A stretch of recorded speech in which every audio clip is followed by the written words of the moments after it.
Who is in control? Who is in control over your life? Who is in control over all those things happening in our lives? 우리의 삶을 살아가면서 우리의 삶의 주권자는 누구십니까? 우리의 삶에 일어나는 모든 일들에 대해 통제할 수 있는, 다스릴 수 있는 분은 누구십니까? 여러분들이 이 질문을 한다면 교회에 오랫동안 다녔었던 사람들은 교회에서 배운 대로 교과서적인 대답일 수도 있겠지만 항상 정답을 얘기하는 데에 어려움이 없을 것입니다. I am sure you'll have no trouble in answering this question, especially those who have been going to church for a long time. You know the answers that you're supposed to give. But my question to you now is not that the answer that you're supposed to give, but the answer and the conviction that you carry into your life and how you live your life and your attitude. How does that reflect your confession about who is in control of your life? 이렇게 교회를 오랫동안 다녔던 사람들은 항상 교회적인 답, 성경적인 답을 주는 데에 망설임 없겠고 쉬운 정답을 항상 줄 수 있겠지만 과연 우리의 삶을 통하여서 우리가 생활하고 있는 삶의 현장에서 일어나는 모든 사건, 사고들을 향한 나의 삶의 태도, 나의 삶의 고백을 우리가 지켜봤을 때에 과연 나는 나의 삶의 주권자가 있다고 인정을 하는 사람일까? 나는 나의 삶의 주권자가 있음으로 인해서 그 주권자가 이 모든 상황들을 그분의 뜻대로 주도해 나갈 것이다 라고 하는 기대를 가지고 살아가고 있는지에 대해서 한번 다시 생각해 보기를 원합니다. So it will be a good opportunity for us to actually reflect upon our conviction and our attitude over our life concerning this matter. So 오늘 본문을 통해서 과연 이 상황 속에 주권자는 누구실까를 찾아보는 시간을 가지려고 합니다. 오늘 본문을 우리 다니엘 여기까지 잘 읽으셨는데 오늘 본문 말씀에 나오는 세력들이 있는 것들을 보게 됩니다. See, in our context, in our passage today, we get to see the authority figures and the authority groups that appear in this chapter. 그래서 첫 번째는 예루살렘 공회, the council. So it says in the Bible, in the opening verses of chapter 23, it says there is council, and this council seems to have authority to make certain outcome about fate of Paul. 그래서 폴의 어떤 그 향후의 결정권을 가지고 있는 권세자, 결정권자로 보여지는 예루살렘 공회가 오늘 등장하고 있는 모습을 보게 되고요. 그것뿐만이 아니라 사실은 그거보다 더 큰 힘이 움직이고 있는 것들을 보게 되죠. 바로 로마인들입니다. Also, we get to see even greater authority figure in this passage who are the Romans. They come in packages, they come in lots. There is a centurion, there is the commander. 한국말로 얘기하면 뭐 백부장, 또 영어로 얘기했을 때 commander라고 했었던 그 직책은 천부장. 그 다음에 오늘 또 시사리아에 있는 펠릭스라고 하는 governor 또한 등장하고 있는 모습들을 보게 됩니다. Who is in control? 그러면 오늘 본문 말씀에 일어나는 모든 상황 속에서 진짜 주권자는 누구이겠습니까? 그 주권자를 우리가 오늘 찾아가는 시간을 좀 갖기를 원합니다. 자, 그런데 그 주권자를 찾아가기 이전에 오늘 본문 말씀에 나타나는 사람들, 또 그룹들, 단체들에 대해서 우리가 좀 공부를 해야 될 필요가 있을 것 같습니다. See, those who are for, those parts, 요즘식으로 얘기하면 정당, political party라고 얘기할 수 있는데 예루살렘 공회를 소집했을 때에 거기에 모이고 있는 대표적인 세력들 중에는 오늘 본문 말씀에 바리새인 그리고 사두개인 이렇게 두 그룹들이 등장하고 있는 것을 보게 됩니다. So those parties, the major parties are Sadducees who are the major party of Jerusalem Sanhedrin, and also Pharisees. 여러분들에게 한번 우리가 이 성경 공부를 해봐야 할 필요가 있지 않을까 싶습니다. Who are the Sadducees? 사두개인들은 누굽니까? We have heard a lot of these names called Sadducees as we read the Bible. 성경을 읽어가면서 사두개인들에 대해서 여러 번 우리가 접할 수 있었을 텐데 오늘 한번 사두개인은 누구인지 생각해 볼 수 있는 시간을 또 가지면 좋지 않을까 싶습니다. 사두개인은요 굉장히 좀 독특한 사람들이었습니다. They are very unique authority groups within the Jewish community. 근데 이 사람들은 굉장한 힘이 있는 사람들이었습니다. 사두개파를 이루고 있는 주요 세력들은 사실 제사장들, 또 대제사장을 포함한 제사장, so including the high priest, the major groups of priests, and the nobles of the Jerusalem community form this party. 그래서 이 사두개파를 이루는 그 인원들은 거의 대부분이 대제사장을 포함한 제사장들과 예루살렘 유대인들 중에서도 귀족들이 형성이 되어져 있는 그룹이라 굉장히 힘이 막강했었던 세력인 것을 보게 됩니다. So they were powerful group within the Jewish community. 그 세력들은 사실 예루살렘의 경제를 움직이고 있는 부자들이기도 했고요. 또 항상 어느 시대나 마찬가지였겠지만 그 경제, 그 재산, 그 부를 어떻게 만들고 어떻게 유지했겠습니까? 라는 질문을 한다면 그 비결은 항상 그 시대에 힘 있는 세력과 결탁했었던 이러한 방법을 통해서 그들의 부를 유지해 갔다라는 것입니다. So they were friends with the Romans. 사두개인들은 사실 이 로마인들과 상당히 가까이 지내면서 많은 혜택들을 누렸었던 사람들이기도 합니다. 그런데 한 가지 더 사두개인들의 특징이 있습니다. 그들은 영혼을 믿지 않았습니다. 그들은 천사들을 믿지 않았고 사후 세계를 믿지 않았습니다. So they didn't believe in the spiritual world. They didn't believe in heaven. They didn't believe in hell. They didn't even believe in angels or demons. All that they believed was this actual life. And everything dies when you die. 이렇게 물질 세계만 믿었고 사랑 안에 있는 혼조차도 그 육체가 죽으면 그 혼도 함께 죽는다라고 믿었었던 사람들입니다. 그럼 신기하죠? 어떻게 유대 종교를 믿는 그 유대인 사회 속에서 가장 주류 세력을 이루고 있는 사람들이 천사도 믿지 않고 천국과 지옥도 믿지 않고 천국과 지옥도 믿지 않다 보니까 마지막 날에 최후의 심판 믿지 않았죠. 뭐냐? 영혼이 없는데 무슨 심판이 있습니까? 그러면 궁금한 것들이 생깁니다. Now, if there is a major authority group called Sadducees who are not believers of afterlife, so they don't believe in the judgment day, they don't believe in heaven or hell. But God is spirit. Do they believe in God at all? 이렇게 하나님은 그러면 영이신데 하나님을 믿나? 라고 했을 때 사두개인들은 well, they believe in God in a certain extent. So much that God, yes, He is the creator and He is the lawgiver. 이렇게 사람 세계에 법, 규칙을 만들어준 존재로는 믿고 있습니다. 하지만 그 하나님이라는 존재가 여러분의 삶에 개입해서 그 의지대로 상황들을 바꾸고 인도해내고 결과물들을 돌출해내는 이러한 영향력은 전혀 끼치지 않는 분이라고 그들은 생각했습니다. 신기하죠? 그래서 이 세상을 살 때 그들은 자유의지를 믿고 자기가 만든 선택, 자기가 만든 행동, 그거에 따른 결과를 믿으면서 살아간 사람들이었습니다. What part of the Bible would they believe?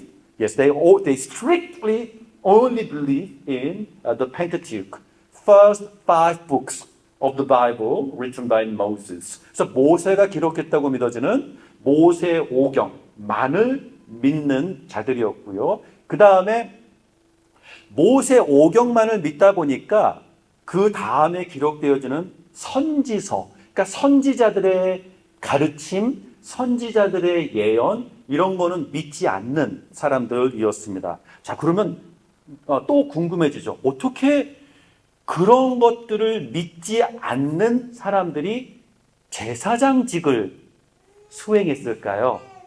이게 참 납득이 가지 않는 모순이라고도 보여질 수 있는 부분입니다. 그래서 그들은 제사장직을 수행하면서도 철저히 기록되된 문서 속에 활자체로 기록이 되어진 모세 오경만의 지침으로 종교적인 리더십, 종교적인 삶을 살았었던 부류인 것을 보게 됩니다. 자, 한 가지 더 우리가 또 생각을 해본다면은 Sadducees, 그 이름의 어원, 그 이름의 root, 그 이름의 뿌리는 어디서부터 온 것일까요? 라는 질문을 한다면 역사적으로 Sadducees는 Zadok, the priest. 그래서 우리가 알고 있는 사독, 제사장 사독, 그 사람을 시조라고 생각하고 있다고 합니다. 사독, 제사장이 누굽니까? 요즘 시대의 이야기로 잠깐 이야기를 전달해 본다면, Do you remember, was it past year when Charles, the Prince Charles finally became the king?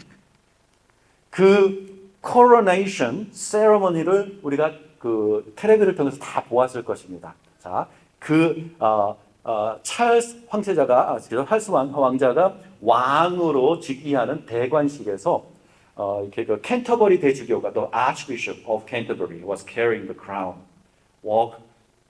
approaching the prince to put the crown over the head. 이 일을 할 때에 뒤에서 관현악단이 연주를 했었던 굉장히 웅장한 연주곡이 있습니다. 그 곡이 뭔지 기억하시는 분 계십니까? Such a famous classical piece that has been performed at the time of coronation. 그게 바로 Zadok the priest, 제사장 사독이라는 제목의 연주곡입니다. 핸델이 작곡했었던 곡이고 1700년대에 킹 조지 II 그 사람이 coronation, 왕위에 등극할 때 그분을 축하하기 위해서 작곡했었던 굉장히 웅장한 곡입니다.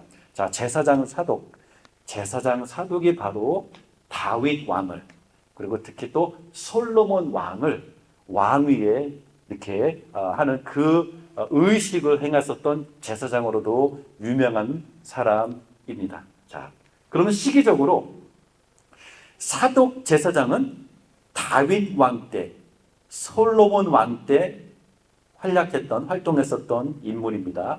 자, 다윗 왕은 어떻게 왕이 되죠? 사무엘 선지자가 밤에 찾아와서 anointing을 해서 왕으로, 상징적으로 그때 이미 왕으로 임명이 되지 않습니까? 사무엘이 등장합니다. 사무엘이 누굽니까? 사무엘 is always known as what? The first prophet. 첫 선지자로서 우리가 기억되지 않습니까?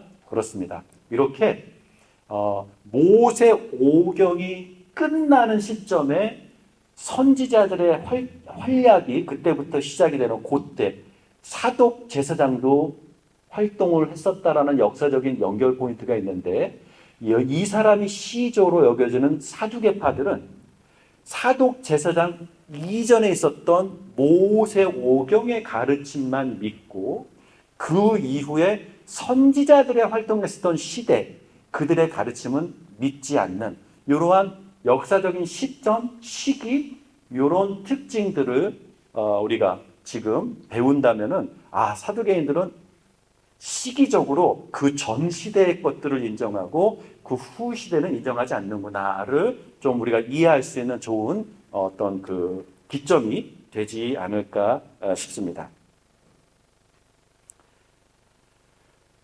바리새인들은 어떤 사람들이었습니까? 여러분, 사두개인들은 거의 그러니까 제사장들이었죠.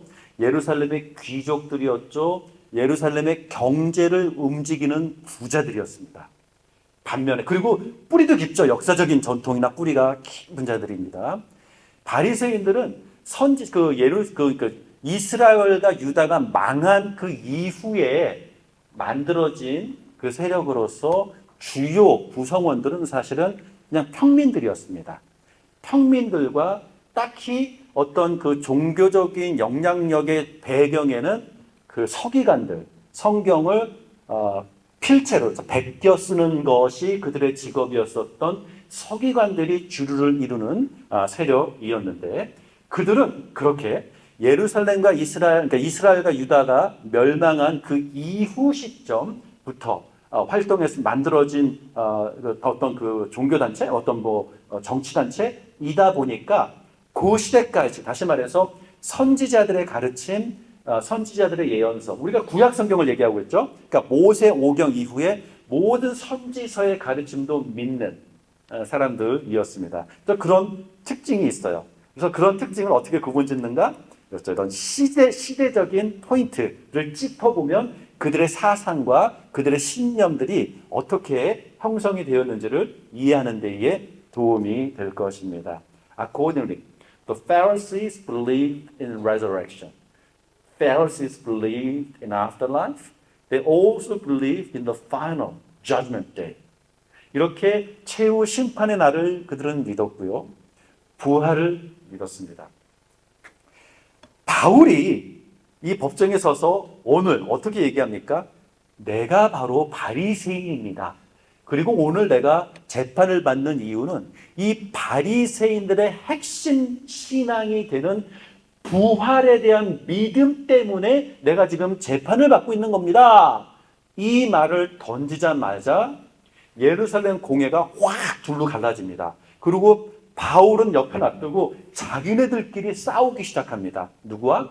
사두개파. 이거 부활을 믿지 않는 사두개파와 이건 우리의 중심, 핵심 믿음인데? 라고 고백하고 있는 바리새파. 둘이서 막 소란이 일어나고 난장판이 일어나서 그것이 얼마나 거친 충돌이었느냐 하면 거기서 그 security, 그러니까 이게 안전, 보호, 지키고 있었던 로마 병정들이 갑자기 개입을 해서 바울을 들고 나가버립니다. 왜냐?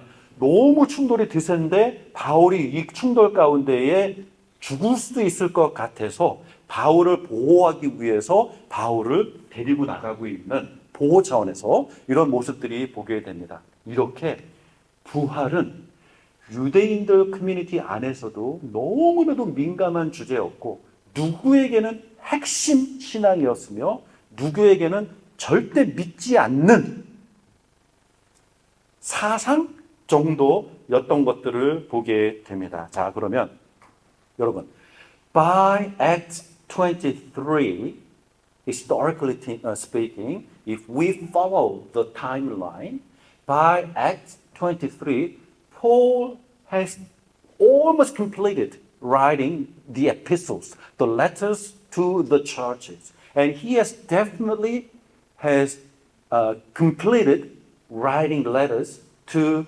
Corinth, church in Corinth.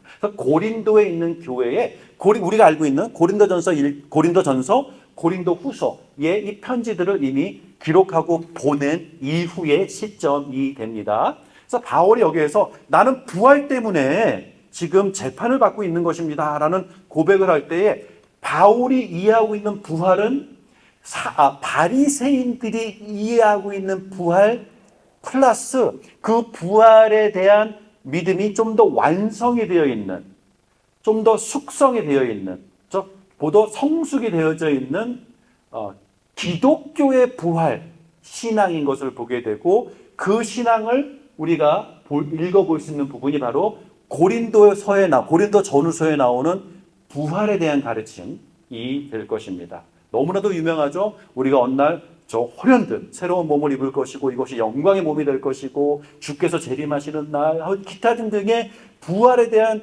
바울의 바리새인들이 미처 완성시키지 못했었던, 그러나 예수 그리스도를 통해서 완성이 된 우리 기독교가 얘기하고 믿는 그 부활 신앙의 결정, 저 완성판을 바울은 마음에 품고 지금 이 재판장에 서서 내가 얘기하고 있는 부활은 그겁니다 라는 것을 얘기하는데, 사내들이는 그것까지는 지금 이해하지 못하고 입으로 나온 부활이라는 그 단어 때문에 지금 사두개인과 바리새인들이 지금 막 다투고 있는 외형적인 모습, 겉으로 드러난 모습은 그런 모습으로 지금 보여주고 있는 것을 보게 됩니다. 자, 그러면 부활에 대해서 우리가 조금 더 생각을 해 보았으면 좋겠습니다. So, what is the Christian understanding of resurrection? Even without even having to go into the Paul's teachings about resurrection, let's just briefly have a look at what Jesus taught about resurrection. 예수님께서 부활에 대해서 어떤 것들을 가르치셨는지를 잠깐 생각해 보면 도움이 되지 않을까 싶습니다. 어느 날 나사로라는 오빠였을까요? 남동생이었을까요? 이 연배의 높과 낮음은 잘 모르겠어요. 하지만 마리아와 마르다, sisters, 이 자매가 지금 그 형제, 남동생인지 오빠인지 모를 나사로가 이제 아파서 예수님께 도와달라고 요청을 했었던 사건을 기억하실 것입니다. 성경 어디에 나오죠? 요한복음에 나오는데 10장, 11장, 12장 그 부분들을 쭉 읽어 나가다 보면 도움이 될 것입니다. 10장에 등장합니다. 거기서 나사로가 죽었어요. 예수님께서 너무 늦게 도착하셨어요. 그래서 마르다가 예수 만나서 이런 말을 하죠. 조금만 더 일찍 오셨더라면 좋았을 것을. 이런 말을 합니다. 그때 예수님께서 어떤 말씀을 하십니까? 나사로가 다시 살아날 것을 믿느냐? 이렇게 마르다에게 부활을 믿느냐? 나사로가 부활할 것을 믿느냐? 라고 질문을 합니다. 근데 그때 이 여인이 굉장히 놀라운 대답을 합니다. 마지막 심판의 때에 나사로가 부활할 것을 믿습니다. 이 대답을 합니다. 자, 마르다는 바리새파에 속한 사람이었구나를 알 수 있겠죠. 절대로 사두개인은 아닙니다. 그렇죠? 이 마르다는 지금 이 바리새인들의 신앙 고백을 하고 있습니다. 마지막 심판의 날 부활의 때에 부활할 것을 믿습니다. 그런데 그 대답을 듣자마자 예수님께서 이런 납득할 수 없는, 진짜 지구 역사상 처음으로 이 말씀을 하십니다. 내가 부활인데 너는 나를 믿느냐? 이 말씀을 하십니다. 여러분, 이게 처음 듣는 사람의 입장에서는 이해가 안 되는 새로운 컨셉, 새로운 개념이에요. 왜냐하면 그동안 유대인들은 마지막 심판의 날 부활이 있을 것이다를 믿어왔는데 예수님께서 갑자기 내가 부활이다. 부활이 인격체였어요? 부활은 죽은 사람이 살아나는 현상을 얘기하는 거 아니에요? 근데 갑자기 all of a sudden Jesus turns the resurrection idea into a person. 이렇게 예수님께서 갑자기 이 부활이 인격체다. 그리고 그 부활이 바로 나다. 내가 곧 부활이다. 이렇게 말씀합니다. 그런데 마르다가 그러한 예수님의 자기를 밝히는, 그렇죠? 그 표현 앞에서 마르다가 어떻게 반응합니까? 뭐라고요? 정말이에요? 이렇게 반응 안 합니다. 마르다는 그 말을 듣자마자 올소이다. 주께서 바로 그 오신다고 하셨었던 메시아, 그분임을 내가 믿습니다. 이 대답을 합니다. 이 두 사람의 대화 속에 엄청난 일반인이 연결하기가 힘든 믿음의 점프가 일어나게 되는 것을 보게 됩니다. 마르다는 지금 어떤 얘기를 하는 거냐면, 우리가 그동안 믿어왔었던 믿음은 마지막 날 하나님께서 오셔서 그 하나님께서 심판하실 날, 있게 될 부활을 믿어왔는데 마르다가 갑자기 그 순간 눈앞에 본 사람을 향해서 눈앞에 지금 누가 서 있습니까? 30대 중반의 총각 남자 한 사람이 서 있는 거예요. 근데 30대 중반의 청년을 향해서 당신이 바로 오신다 하신 그 하나님이신 것을 내가 믿습니다 라는 고백을 하는 거거든요. How crazy is that? 이 얼마나 사람이 보기 미친 것 같은 고백 아니겠습니까? 아니 이 새빨갛게 젊은 청년한테 그 우리가 그동안 믿어왔었던 장차 오실 하나님 심판의 주가 바로 이분이라고 고백하는 이 여인의 정신 상태는 어떤 것일까? 그렇죠? 우리는 교회에 너무 오랫동안 어렸을 때도 다녔고 이 이야기를 맨날 들어왔기 때문에 이런 얘기를 읽으면서도 충격을 받지 않아요. 근데 여러분 얼마나 이게 충격적인 거예요. 믿기 어렵고 정말 이거는 연결이 안 되는. 근데 이거 보세요. 이거 두 번째 또 놀라운 것은 자, 한 여성이 30대 그 청년한테 당신이 바로 그 오시겠다고 약속하신 그 하나님이십니다. 이런 고백을 하는데 그 말을 듣고 있는 청년이 인정을 하는 건 또 뭡니까? 이 청년도 정신 나간 사람이 아니라며, 그렇죠? 멀쩡한 사람이면, 무슨 큰일 소리 하지 말라고, 하나님을 욕되게 하지, 나는 이러한 반응을 보이는 게 일반적이고 상식적이고 정상적인 반응이었을 텐데 예수님은 그런 자기를 향해서 그런 고백을 하는 여성을 향해서 막지 않아요. 인정해요. 그러고는 딱 데리고 가서 내가 그 영광을, 그 하나님의 영광을 보여주겠다. 나사로야, 나와라. 아니 여러분, 이 예수님의 대화 속에서도 지금 죽었어요. 3일, 4일이 지나서 이미 그 마르다의 고백 속에서도 육체가 이미 썩어 들어가는 과정이 시작돼서 냄새가 지독합니다. 라는 얘기까지 이미 했잖아요. 이미 시체는 부패된 상황이에요. 근데 예수님께서 당신은 장차 오실 심판의 주 하나님이십니다. 이러는데 믿어라. 믿기만 하면 하나님의 영광을 보여주겠다. 이러더니 그냥 나사로야 나와. 이렇게 나사로가 나와라고 하는 엄청난 능력, 엄청난 기적을 행사하시는데 시동도 걸지 않고 뭔가 이렇게 자 내가 엄청난 기적을 행할 텐데 봐라 하면서 막 뭔가를 이렇게 분위기를 이렇게 따뜻하게 뜨겁게 달고 나가 이런 것도 안 하시고 그냥 이 대화 속에서 나와. 그러는데 이 예수님께서 나와 이러는데 죽은 나사로가 무덤 속에서 걸어 나오는 이 엄청난 사건을 우리가 기억하면서 바울이 나는 바로 그 부활 때문에 지금 재판을 받고 있습니다. 이렇게 얘기하고 있잖아요. 자, 그러면 바리새인들도 이해하지 못했었던 바울이 지금 완성시킨 바울의 부활 신앙은 무엇입니까? 나는 오늘 부활 때문에 여기 서 있습니다. 사내들인 Sadducees and Pharisees 그들의 귀에 들려진 것은 나는 부활 신앙 때문에 내가 재판을 받고 있습니다라고 들려졌겠지만 바울이 얘기한 건 사실 지금 요한복음 10장의 사건을 연결시킨다면 바울은 지금 그 법정에 서서 나는 예수님, 장차 오실 심판의 주 그분을 대표하기 위해 이 자리에 섰습니다. 라고 하고 있는 선포를 했다라는 것입니다. 아무도 이해하지 못했지만 바울은 지금 그 이야기를 하고 있는 것을 보게 됩니다.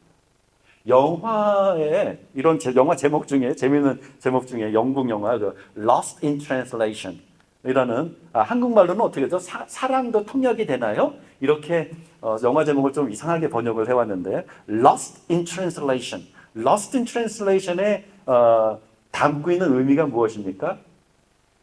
한 언어를 다른 언어로 번역을 이렇게 하다 보면은 원래 의도, 원래 뉘앙스를 좀 잃어버린다.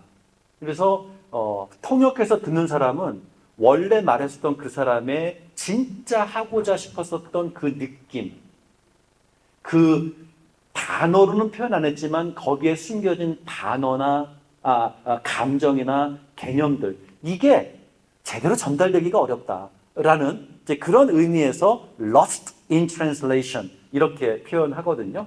근데 바로 이 사내들인 법정에서 그 일이 일어난 거예요. 바울은 지금 예수 그리스도의 왕 대신 심판의 주 바로 그것을 지금 영광스럽게 선포하고 있는 자리이지만 듣는 어느 누구도 그 말은 듣지 못했었던 이런 아이러니가 일어나고 있는 모습이었던 것들을 우리가 생각해 보았으면 합니다. 자, 이게 오늘 본문 말씀에서 지금 발생하고 있는 상황입니다. Now let me go back to our initial question. Who is in control? 그러면 오늘 이 본문 말씀에 등장하고 있는 이런 모든 사람들 중에서 누가 주도를 갖고 있느냐, 누가 주권자이냐라는 질문을 한번 대답해 보았으면 좋겠습니다. 첫 번째, Was Paul in control? 바울이 지금 여기서 주도권을 갖고 있습니까? 그렇게 질문한다면 사실 좀 고민스러워요. 뭐냐? Paul is in chain. Paul's been bashed. 이렇게 오늘 23장은 22장을 봐야 되겠죠. 이미 폭동은 일어났고 거기서 엄청나게 두들겨 맞았고 이미 이 멍들고 피투성이고 피 흘리고 찢어지고 지금 여러 가지 지금 바울의 지금 겉으로 보이는 바울의 모습은 너무 비참한 모습이었을 것입니다. 그렇게 온몸이 만신창이가 된 상황에서 사슬에 묶여서 죄인으로서 지금 이렇게 끌려 나와서 재판을 받고 있는 상황인데 Who is in control? 했을 때에 바울은 아닌 것 같아. Obviously he's not in control. 이렇게 보여질 수밖에 없었을 것입니다. 그런데 이상하죠. 사도행전을 계속해서 읽어오다 보면은 한 번도 바울이 편안하게 활동했었던 적이 없습니다. 바울은 가는 곳곳마다 폭동 속에서 그 피해를 입었었고요. 항상 감옥에 갇히고 감옥에 가면 뭐 예쁘게 갇힙니까? 샤워하세요. 옷 갈아입으세요. 편안하게 누우세요. 맛있는 거 드세요. 이랬겠습니까? 아니죠. 항상 감옥에 들어가기 전에는 피투성이가 되도록 이 성난 폭동들한테 얻어맞거나 아니면 로마 군인들에 의해서 채찍으로 두들겨 맞거나 어쨌든 몸은 만신창이가 돼서 감옥에 처박히고 감옥에서도 그 아픈 몸을 긁을 수도 없고 몸이 완전히 묶여서 하여튼 너무나도 어려운 상황 속에서 계속 지내온 사람이었습니다. Was Paul ever in control? 이 질문을 한다면 appearance wise 겉으로 보여지는 것만을 본다면 바울은 주도를 가진 사람이 아니었어요. 그런데 이 느낌이 이상해요. 그것만은 또 아닌 것 같아요. 상황마다 항상 바울은 할 말을 했고요. 항상 능력과 기적과 권세의 증명은 바울을 통해서 이루어졌었던 것들을 성경은 이야기하고 있거든요. 그러면 who was in control? 하면 it looks like Paul is in control.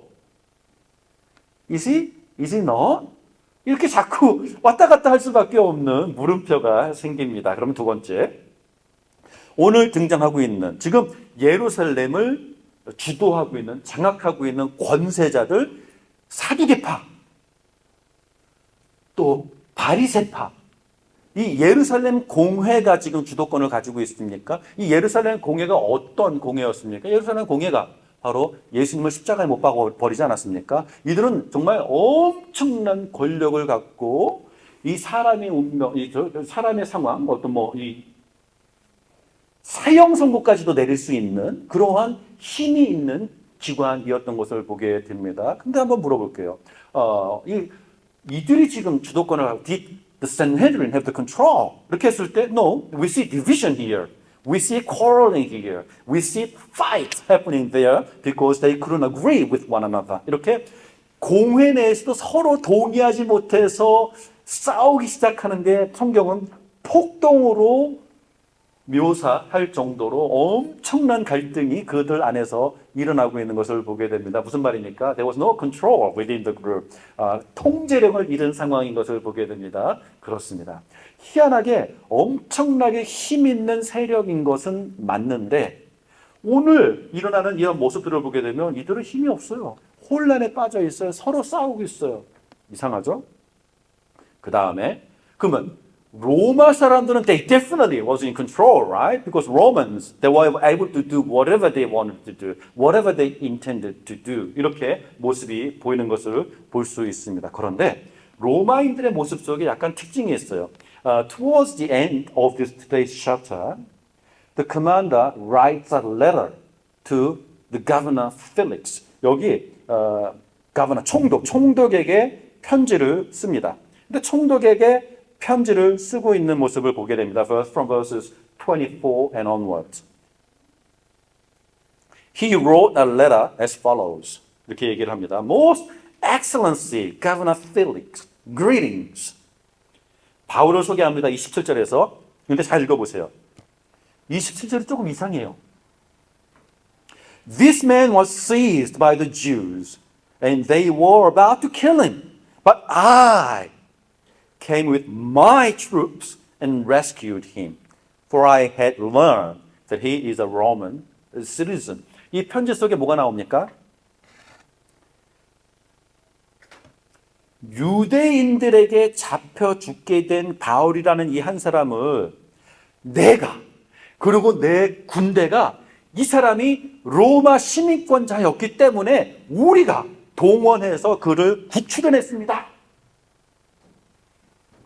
정말로요? 아니죠. 사도행전 22장을 보게 되면 They didn't know that Paul was a Roman citizen and they were the ones who planned to flog him. 이렇게 로마인들은 바울이 로마 시티즌인지 뭐 시민권자인지도 몰랐고 사도행전 22장 바로 전장에만 봐도 이 커맨더와 백부장은 이 바울을 가두기 이전에 자기네들이 먼저 채찍으로 들어서 치려고 다 준비까지 해서 채찍을 치려고 하는데 바울이 이렇게 묶여 있다가 그런데 로마 시민권자를 함부로 이렇게 쳐도 됩니까? 라고 말하니까 그때 갑자기 당신이 시민권자라 걔들은 몰랐던 것을 보게 됩니다. 그런데 이 편지를 보게 되니까 그 사람이 로마 시민권자였기 때문에 그 사람이 피해당하지 않도록, 그죠? 그 사람이 부상당하지 않도록, 그 사람이 맞지 않도록 내가 He's not telling the truth. He's trying to cover up something. 뭐였을까요? 그렇습니다. 여러분, commander로서 또 그 밑에 centurion으로서, 그래서 백부장, 천부장으로서 그 지역을 통제하고 지켜야 되는 임무를 가진 사람이 그 자기가 관할하고 있는, 통치하고 있는 지역 내에서 로마 시민권자가 폭행을 당하는 사건이 일어났다? 이건요, 잘릴 수도 있는 위험한 실수예요.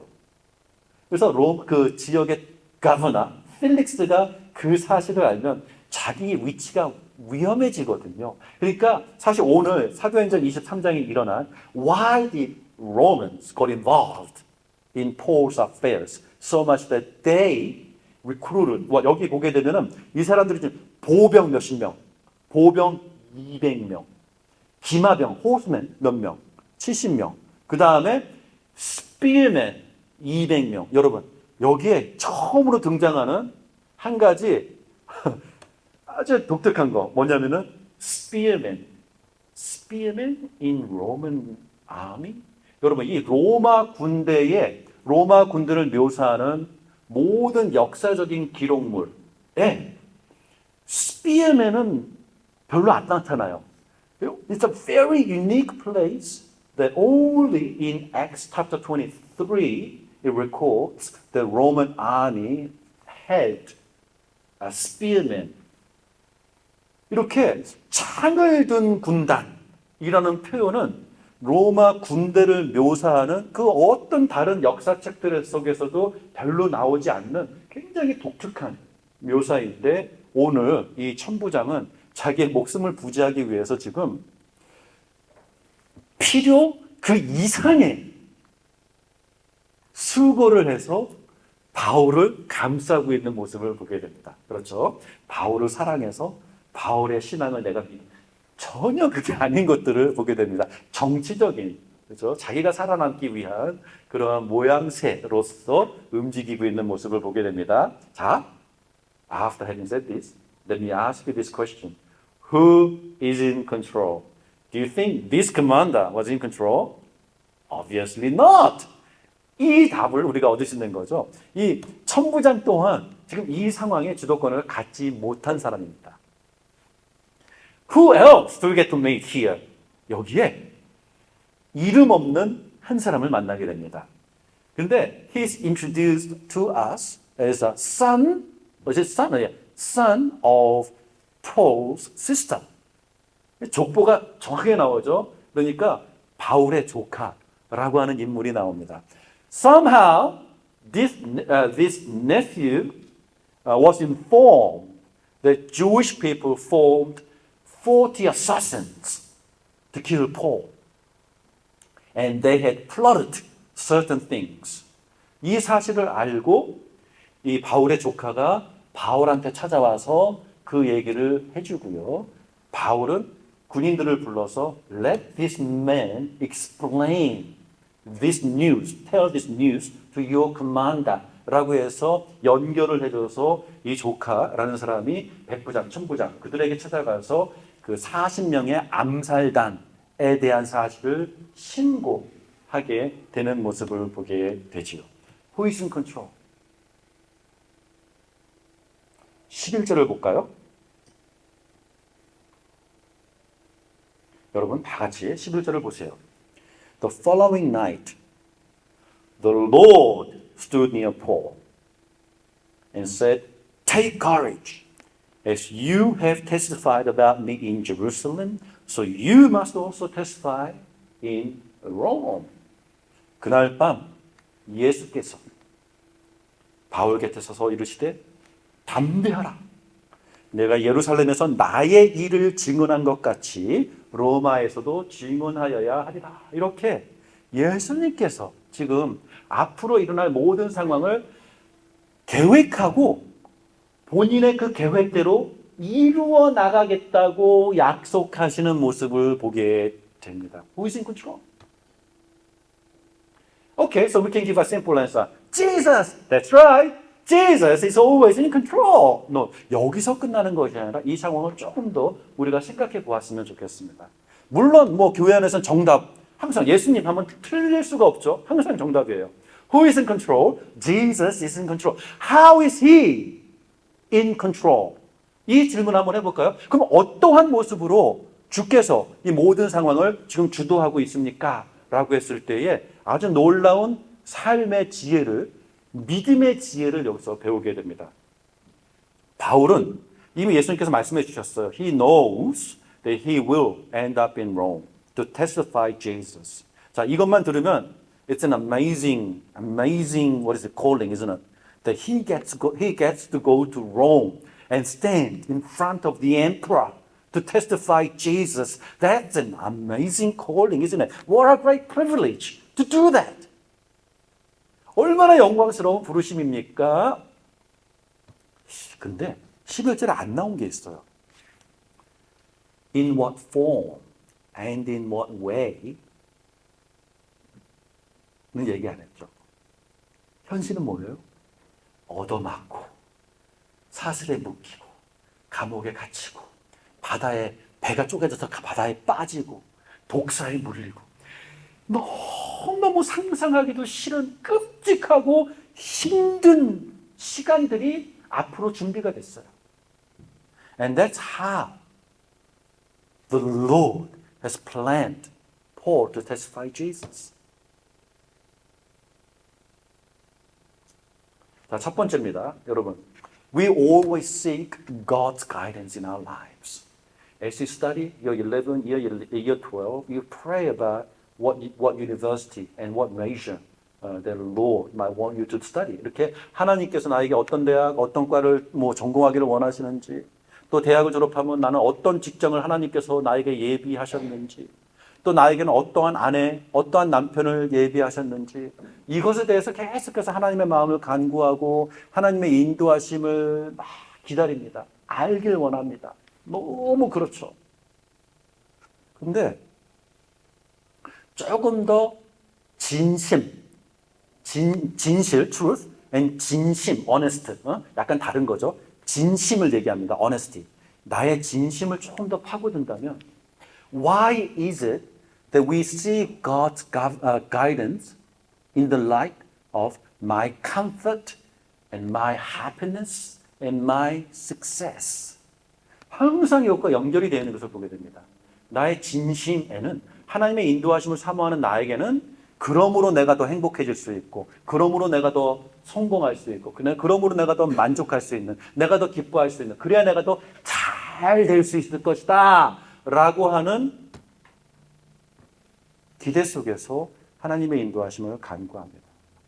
But the actual outcome or actual unfolding of God's guidance in Paul's life shows us and teaches us God's ways are very different to our expectations and our ways. 이 부분을 오늘 하나님 앞에 올려드리는 시간을 갖기를 원합니다. Do you honestly seek God's guidance over your life? 여러분의 인생 속에 하나님의 인도하심을, 하나님의 손길을 정말로 사모하십니까? 그 질문에 대해서는 제가 이거를 물어봐야겠죠. Are you willing to allow God to do His way upon your life? Are you willing, are you prepared to allow Him to do that? 이 질문은 다른 질문이겠죠. 그렇죠? 하나님의 인도하심을 사모했을 때에 그러면 하나님의 방법대로 여러분의 삶 속에 하나님의 방법이, 하나님의 의도가 이루어지도록 허락할 용기가 있습니까?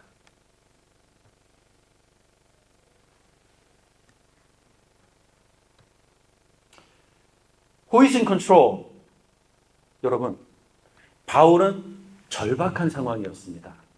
사슬에 묶여 있고 지금 그 자칫하면 여기서 아니 사두개인이랑 바리새인이랑 싸우는데 로마인이 봤을 때 바울이 죽을 것 같아. 이건 또 웬일입니까? 아니 둘이 싸우면 둘이 뭐 결론을 내야지 왜 둘이 싸우는데 바울이 죽을 것 같습니까? 바울은 위태한 상황이었고요.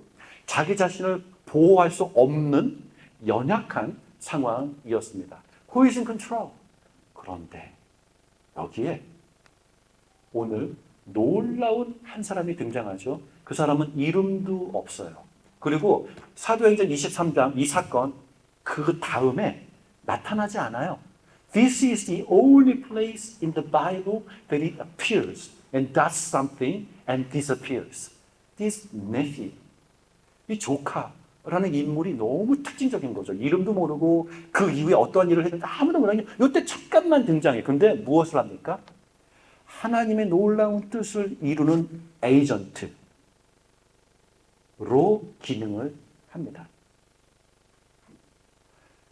이 사건을 보면 여러분 누가 생각납니까? 저는 이 조카가 등장하고 있는 모습을 보면 무엇이 생각나냐면 항상 에스더가 생각이 납니다. I cannot help myself but to remember Esther. In the book of Esther, just like in the life of Paul, it looks like God's enemies were always having the upper hand over all that was happening in their world. 그들의 세상 속에서 항상 하나님의 원수된 자들이 항상 이기고 있는 모습처럼 보여집니다. Where is God? Who is in control? 이 질문을 계속해서 외쳐댈 때에 에스더서에 등장하지 않는, 한 번도 나오지 않는 그 이름. Have you noticed in the book of Esther, God's name never appears. 하나님의 이름이 한 번도 나오지 않아요. God's name. You cannot find God's name throughout the book of Esther. Who is in control? We can't even see God's name being announced in the context. Who is in control? And yet, we know in the behind scene, 보이지 않는 영역에서는 it was God who was working his way out. God who worked so diligently. 정말로 열심히 일했었던 그분은 하나님이셨습니다. 보이지 않는 영역에서 그 하나님의 뜻을 이루시고 그 하나님의 백성들을 구원하시는 크고도 놀라운 일들을 쉬지 않고 늦춰지지 않고 신속하고 열심 있게 그 일을 행하셨던 분은 하나님이셨습니다. 바울의 상황 속에서도 그렇게 연약하고 희망 없고 가망 없는 상황 속에서도 하나님께서는 에스더 때 하셨던 것처럼 느닷없이 조카를 보내십니다. 여러분의 삶 속에서 하나님께서는 항상 그 조카를 보내실 것입니다. 조카라고 하니까 똑같이 얘기하는, 조카 카드처럼 얘기하는 네티유. 하나님께서 예비하신 네티유를 여러분에게도 보내실 것입니다. 여러분의 상황이 절망스럽고, 여러분의 상황이 위태롭고, 여러분의 상황 속에서 앞이 보이지 않는 그 막다른 골목에 도착했다 여겨지는 그 상황 속에서. 그래서 여러분의 기도 속에 주여 어디 계십니까? 주여 나의 기도를 왜 안 들어주십니까? 주여 나를 긍휼히 여기소서. 절박한 상황 속에서 외쳐야 될 때 우리는 우리의 상황 속에서도 바울의 조카 같은 인물을 하나님께서 언제든지 보내셔서 하나님께서는 하나님의 일을 우리의 삶 안에서도 이루어 나가실 것입니다. 그래서 오늘 예배 후 이 나눔 시간에 꼭 제가 여러분에게 나누라고 지금 프린트해 주신 이 부분을 나누어 주셨으면 좋겠습니다. 우리의 감정에 대해서 우리가 생각해 보길 원합니다. Sometimes we get angry, sometimes we get upset, sometimes we get disappointed, and so sometimes we get depressed. So my question is this. Why? Why do you react in those ways? 왜 그러한 감정, 그러한 반응을 우리가 여기는 것이죠? Why? Because we think we lost control. Because we think God might have lost his control. That's why I react with emotions like anger, disappointment, despair, and even fall into the trap of depression. Who is in control? 바울의 시대에 누가, 지금 우리의 삶 속에 누가 주권자 되십니까? 성경 우리들에게 하나님께서 오늘도 보이지 않는 상황 속에서도, 그 이름이 드러나지 않는 상황 속에서도 그 누구보다도 열심히, 그 누구보다도 신실하게 하나님께서는 이 상황을 하나님의 뜻대로 인도해 나가시는 분이라는 사실들을 오늘도 우리가 주의 이름으로 고백합니다. 같이 기도하겠습니다.